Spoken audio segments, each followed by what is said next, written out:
Here is a look at weather locally because fall temps are here. Yeah, 70 degrees right now, but a lot cooler overnight. Yeah, I don't know. Were you ready for it? Were you excited to feel the temperatures cool down a bit? I'm never ready. Go ahead. I'm never ready either. No, I was ready. I've been on vacation. Okay. I was at a place where it was cooler. So when I came back and felt the heat and the humidity, I was like, what? I was kind of already moved on to fall. So I'm there. I've been wearing my sweaters. I was going to say, did you get the closet? Yeah, I got the closet out. Yeah, so now I'm ready. We talk about sweater weather. I think the next couple of days are certainly going to be cool in the morning, and then by the afternoon we'll warm up. It's that kind of season where we layer a lot because we do have such a big difference between the coolness that we're expecting in the morning and then what we can see during the afternoon. Now, temperatures right now are right around 70 degrees, but they've started to peak that hill, and with these north or northeast winds that have stayed with us much of the day, we haven't been able to warm up much more than that, and these are going to keep the temperatures pretty cool through the rest of the next several hours. In fact, I think the temperatures are going to drop pretty quickly. There's nothing going on as far as any fronts or systems moving our way. It is quiet conditions. What we really watch is just how much dry air is in place.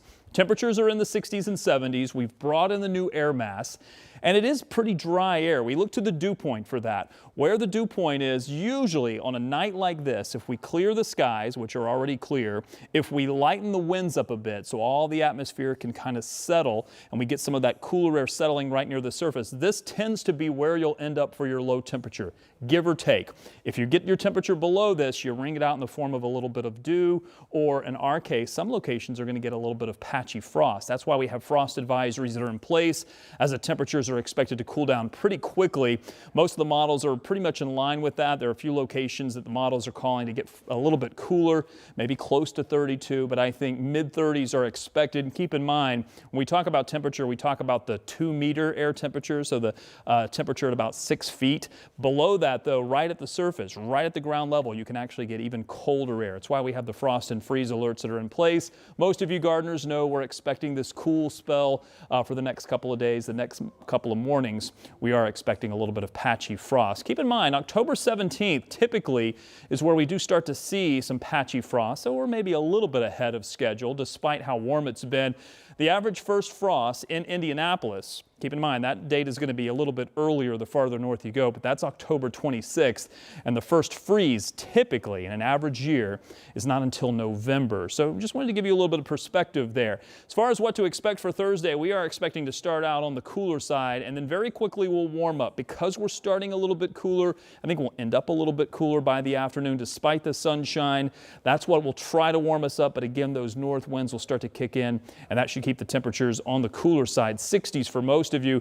There's nothing moving our way. I said it's pretty quiet. I was hoping, not that I necessarily want to change your Friday plans, I was hoping we'd be able to squeeze out a little bit of moisture from the system as it moves through sometime late Friday.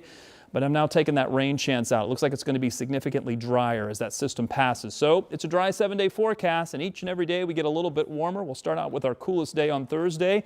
After that, it's all 70s through the middle of next week. As far as traffic is concerned, I mentioned a couple of issues earlier. Let's take it to the northeast side, where still we have an issue right near Allisonville Road on 465. But also, we're certainly seeing some slowdowns in downtown. 65 southbound, we had an issue earlier. That's still there, but it's been moved off to the side. And 70 eastbound, I can show you both of these on traffic cameras.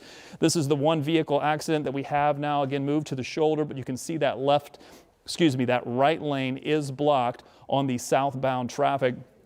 Also looking at 70 eastbound approaching the south split. That traffic too is moving more slowly, but I watched this camera just about maybe 5 minutes ago, and this is an improvement. So it looks like that stalled vehicle that was causing the slowdown has been moved out of the way, and traffic is being allowed to move a little bit more slowly. But we continue to see some slowdowns pop up on the traffic map, especially on the northeast side. That 465 at Allisonville Road slowdown certainly going to cause some problems as we head into the afternoon commute.